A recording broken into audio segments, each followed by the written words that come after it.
بسم اللہ الرحمن الرحیم۔ شروع اللہ کے نام سے جو بڑا مہربان نہایت رحم کرنے والا ہے۔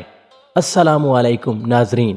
حاضرین کرام، حضرت نوح علیہ السلام اور کشتی کے خریدار کا واقعہ ایک عبرتناک کہانی ہے جو ہمیں ایمان، صبر اور اللہ تعالیٰ کے راستے پر چلنے کا سبق سکھاتی ہے۔ یہ واقعہ اس وقت کا ہے جب حضرت نوح علیہ السلام اپنی قوم کو اللہ تعالیٰ کی ہدایت دینے کی کوشش کر رہے تھے، مگر وہ قوم شرک میں ڈوبی ہوئی تھی اور اللہ کی ہدایت کو ٹھکرا رہی تھی۔ حضرت نوح علیہ السلام کی قوم میں اللہ کی پیروی کرنے والے بہت کم لوگ تھے۔ آپ علیہ السلام دن رات محنت کر کے اپنی قوم کو صحیح راستے پر لانے کی کوشش کر رہے تھے، لیکن قوم کے بیشتر لوگ آپ علیہ السلام کی باتوں کا مذاق بناتے اور نظر انداز کرتے رہے۔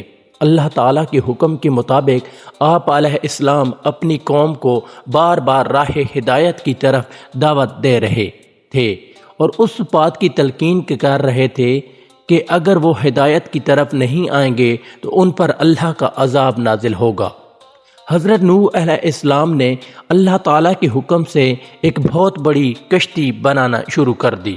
کشتی بنانے کا مقصد یہ تھا کہ وہ لوگ جو ایمان لائے جب طوفان آئے تو وہ اس میں سوار ہو کر بچ سکیں۔ آپ علیہ السلام نے کشتی بنانے کے لیے دن رات محنت کی اور اللہ تعالیٰ کی رضا کے لیے کام کر رہے تھے۔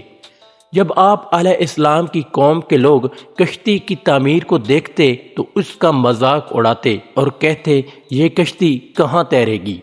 یہاں کہیں پانی نہیں ہے، تم تو خشکی پر کشتی بنا رہے ہو۔ قوم نے حضرت نوح علیہ السلام کی باتوں کو محض مذاق سمجھا اور ان پر ایمان نہ لائے۔ ایک مرتبہ ایک تاجر حضرت نوح علیہ السلام کے پاس آیا جو اپنے کاروبار کے لیے مختلف جگہوں پر جاتا رہتا تھا۔ وہ آپ علیہ السلام کے پاس آیا اور کہنے لگا کہ میں یہ کشتی خریدنا چاہتا ہوں تاکہ میں اپنے سامان کو اس میں محفوظ کر سکوں اور اسے اپنے کاروبار کے لیے استعمال کر سکوں۔ حضرت نوح علیہ السلام نے اس تاجر سے کہا کہ یہ کشتی اللہ کے حکم سے بن رہی ہے، یہ کشتی کسی دنیاوی فائدے کے لیے نہیں ہے۔ حضرت نوح علیہ السلام نے اس تاجر کو بتا دیا کہ یہ کشتی ان لوگوں کے لیے بن رہی ہے جو ایمان لائے اللہ پر، اور یہ کشتی ان کو نجات دلائے گی اور عذاب الہی سے بچائے گی۔ تاجر نے بھی آپ علیہ السلام کا مذاق اڑایا اور کہا کہ یہاں تو خشکی ہے، یہ کشتی کہاں تیرے گی؟ اس شخص کا دل ایمان سے خالی تھا اور وہ اللہ کی ہدایت کو ٹھکرا رہا تھا۔ حضرت نوح علیہ السلام نے اس شخص کو سمجھایا کہ اللہ کی طرف سے عذاب آئے گا، جو شخص ایمان نہیں لائے گا وہ اس میں غرق ہو جائے گا۔ آپ علیہ السلام نے اس تاجر کو اللہ پر ایمان لانے کی دعوت دی، مگر وہ ایمان نہ لایا۔ حضرت نوح علیہ السلام نے اللہ کے حکم سے کشتی کی تکمیل کی اور ایمان لانے والوں کو ساتھ کشتی پر بٹھا لیا۔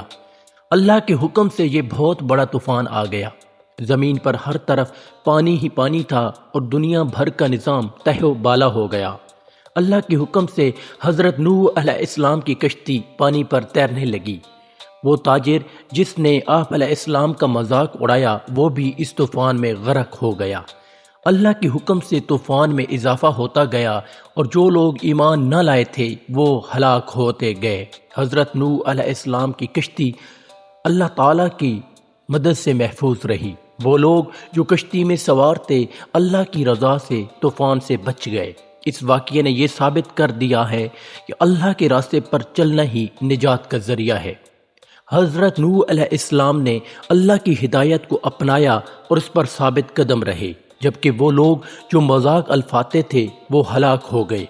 حضرت نوح علیہ السلام کا یہ واقعہ ہمیں یہ سبق سکھاتا ہے کہ چاہے لوگ آپ کا مذاق اڑائیں، اللہ کے راستے پر چلنا چاہیے۔ اللہ کی ہدایت اور اس کی رضا کی پیروی ہی انسان کو دنیا و آخرت میں کامیاب کرتی ہے۔